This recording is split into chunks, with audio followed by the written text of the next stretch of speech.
Hello everybody, thank you for joining me today for day 6 of Creep on June, hosted by Tracie Fox.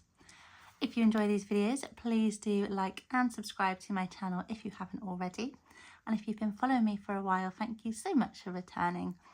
And if you have just recently found me, or this is the first of my videos that you're watching, thank you so much for giving me a go.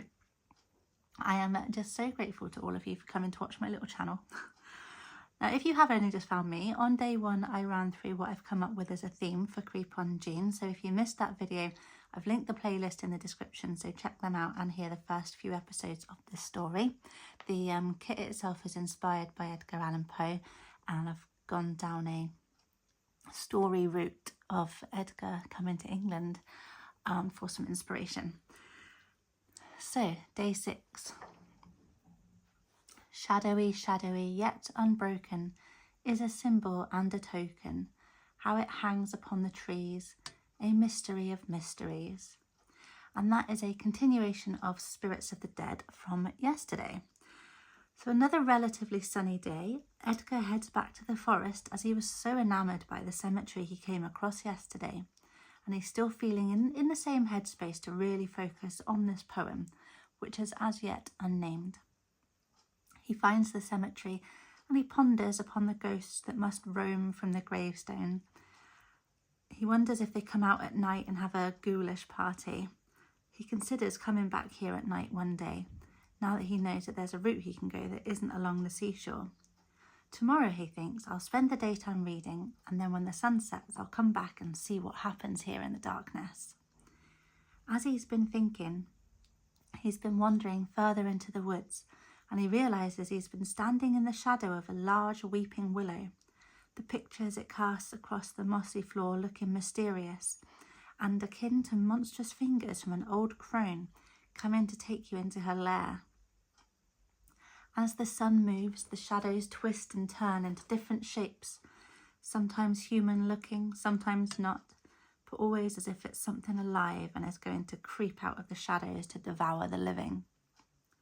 Despite the change in visions, there is a fluidity to the shadows, and it always remains unbroken. A mystery of mysteries, muses Edgar. Feeling like he's received all the inspiration he needs today, he heads back to continue his poem, which he's decided to name Spirits of the Dead. So just a small episode today, but let's see what we've made. So we've got the cemetery here, and then we've got a bit of a ghost lady that's got some flowers coming out of her corset and some wings there. And then this flips out and there's a not so lovely looking ghost lady. This is a horrible ghost man.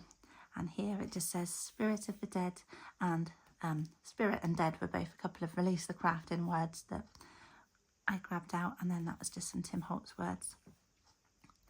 And this is some of the spooky trees and just some things hanging off the trees. And then in here we've got some more of the ghostly party. And is this the lady whose horrible hands are coming out of the vines of the tree? Or maybe it's this lady here.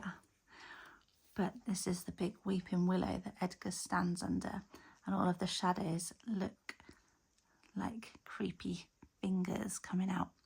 And what I've done here is I took inspiration from, I think, a few people actually. I think like Bella did one, Tracie did one, where they cut out a section and then put some transparency. So I printed this weeping willow onto some acetate, and then behind it I've just put it's actually a bit of The Raven by Poe there.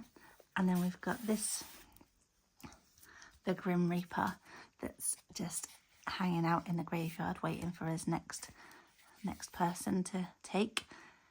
And then another witchy lady, and then this just is a little tied up tag with some hidden writing space in here,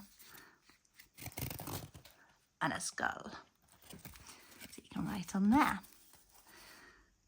So that is today's make. So this is a big tall pocket there, and then this is a little pocket here. Then you can write on the backs of these. I can't see and I've gone in the wrong place. Bear with, there we go. And then these you can write on the back of as well. Then I've just put some line stamps on there. And they go in here. And then this part of the page was looking a bit empty, so I just put this moon phase sticker on there. And then of course you've got the flappy bit here with all of that business, and this is just on coffee dyed paper. So thank you so much for hanging out with me today, and I hope you enjoyed today's chapter of Edgar's story and what I made for it. If you did, please do like and subscribe if you haven't already.